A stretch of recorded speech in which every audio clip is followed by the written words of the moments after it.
بسم الله الرحمن الرحيم. معاكم سيف الدين وحلقة جديدة من حلقات قناة ملعب مصر، وحلقة جديدة من حلقات الأخبار. طيب، أنا ملاحظ إن المشاهدات يا جماعة قليلة جدا، فاعملوا شير واعملوا لايك. تمام؟ وطبعا لو عجبتكم القناة اشتركوا في القناة وفعلوا الجرس عشان يوصلكم كل فيديو جديد. ويلا بينا نبدأ الأخبار. طيب، كنت كلمتكم قبل كده على لاعب محمد عاطف اللي راح معايشة في الدوري الفرنسي. دلوقتي نادي اسمه لابرادا في الدوري الدرجة الثالثة الأسباني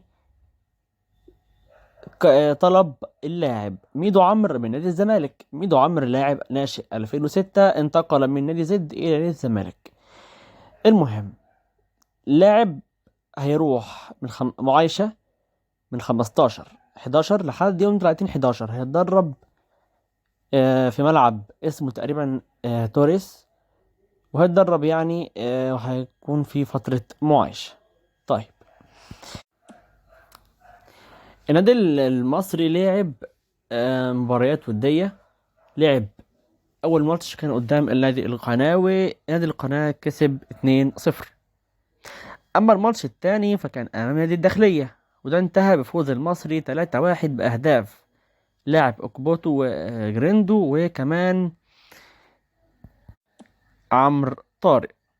أما عن النادي الإسماعيلي، فنادي الإسماعيلي لعب لقاء ودي مع نادي النصر التأمين وكسب 2-0. الهدفين سجلهم محمد عبد السميع، واحد كان عرضية كريم عرفات، والتاني عرضية أو صناعة من أحمد مدبولي.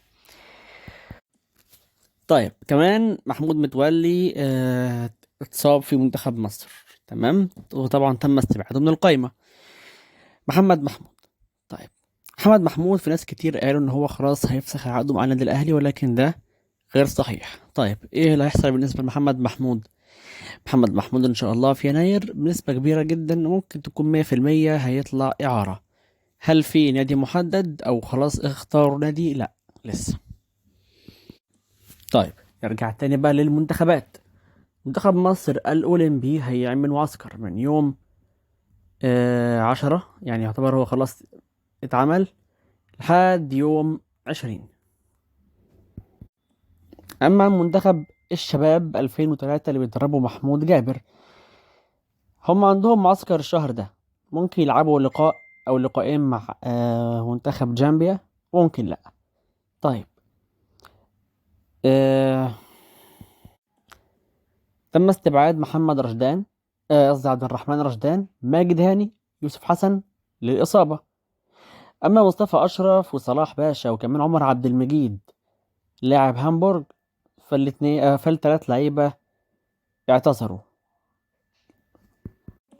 وبالتالي طبعا محمود جابر ضم في القائمة مكان دول، يعني بلال مظهر عبد الرحمن. بالنسبة للونش، فجراحة الونش خلاص نجحت. عمر رياض طبعا عضو في نادي حرس الحدود سابقا، وكمان كان لاعب في نادي غزل المحلة. حاليا هو مدير تنفيذي لشركة الكرة بنادي غزل المحل. وبالمناسبة غزل المحلة لعب ماتش ودي مع المنصورة وفاز 2-0. طيب، كمان منتخب أنجولا استدعى لاعب الاتحاد السكندري مابولولو. طيب، بالنسبة لإصابة محمود متولي طبعا في الأهلي، فإن شاء الله هو هيرجع بعد 3 أسابيع أو شهر بالكتير. منتخب الشباب 2003 عايز أقول إنه لا، أقصد 2006. طبعا زي ما قلت إن هو في بطولة، فأول ماتش طبعا كان مع ليبيا وخسر 2-1. طيب، آخر خبر معايا توفي حازم الحديدي وكيل اللاعبين عن عمر يناهز 55 عام.